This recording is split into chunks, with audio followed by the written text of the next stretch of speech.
Hi అండి, welcome back to our channel. ఈ video నేను థర్స్డే రోజు అయితే షూట్ చేశాను. థర్స్డే 25 ఏప్రిల్ 25 అండి. మాకు 24 వెనస్డే బుధవారం రోజైతే దినాలు అనేది జరిగేది. అది చెప్పాను కదండి, మా బంధువులు ఒక తాతగారు అయితే చనిపోయారని. 11వ రోజు అయితే ఇంకా దినాలు అనేది చేశారు. ఆ రోజు ఇళ్ళన్నీ కడుక్కొని మేమైతే తలస్నానాలు చేసేసాము. దుప్పట్లు అవన్నీ క్లీన్ చేయలేదన్నమాట, ఎందుకంటే దాయాదులు కాబట్టి నెక్స్ట్ రోజు ఇంకా వాళ్ళు ఇంటింటికి వస్తారు. ప్లస్ ఎందుకో ఇంకా బంధువులందరూ వస్తారు కాబట్టి ఆ రోజు అయితే క్లీన్ అయితే చేయలేదు. నెక్స్ట్ డే రోజు మళ్ళీ తలస్నానాలు అవన్నీ చేసి బట్టలు ఉన్నాయి చూడండి, మొత్తం దుప్పట్లు ఒక 3 బుట్టగుణాలు అయితే నానబెట్టాను. ఇంకా కొన్ని మిగిలినవి వాషింగ్ మిషన్లో వేసాను, ఎక్కువ మురుకున్నవి. చాలా బట్టలండి. ఉతికి అయితే ఆయాసం కూడా వచ్చేసింది, అన్ని బట్టలు అనమాట. బట్టలు ఉతికేసిన తర్వాత మళ్ళీ ఇల్లు తుడుచుకొని ఇంకా దీపాలు అవన్నీ కడుక్కొని పటాలు అవన్నీ క్లీన్ చేసుకొని దీపారాధన చేసుకున్నాము 11 days తర్వాత. ఇంకా దినాల రోజు గుడికి అయితే వెళ్ళేసి వచ్చాము. శివాలయానికి వెళ్ళాము అనమాట. నేను మా హస్బెండ్ పిల్లలిద్దరం శివాలయానికి అయితే వెళ్ళాము. ఆ రోజు వెళ్ళేస్తే ఇంకా ఏ గుడికి అంటే వెళ్ళొచ్చు. మాకు 3 months దాకే అండి, తర్వాత మాకేం పెద్ద పాటింపు ఏమి ఉండదు.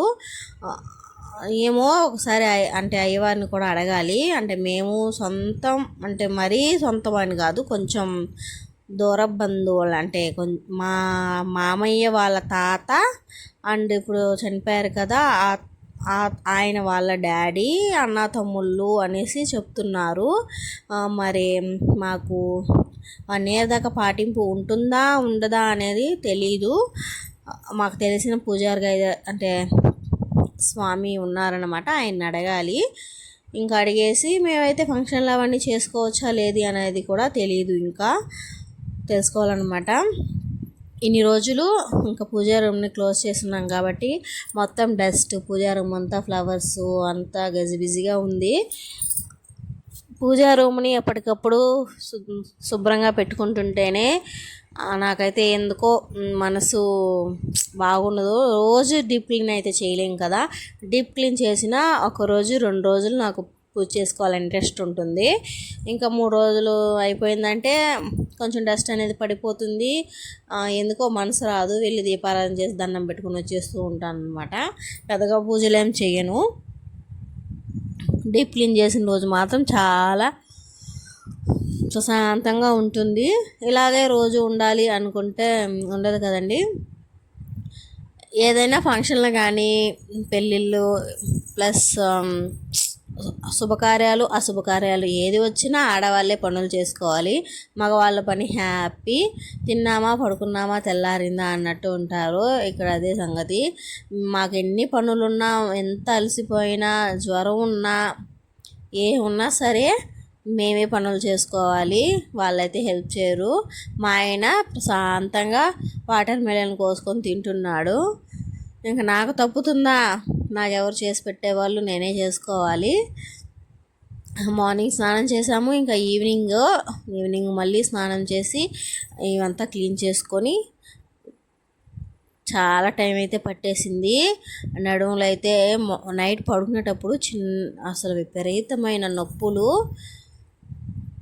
ఇలా ఒకేసారి అన్ని పనులు చేస్తే మాత్రం ఒళ్ళు అస్సలు బాగుండదండి.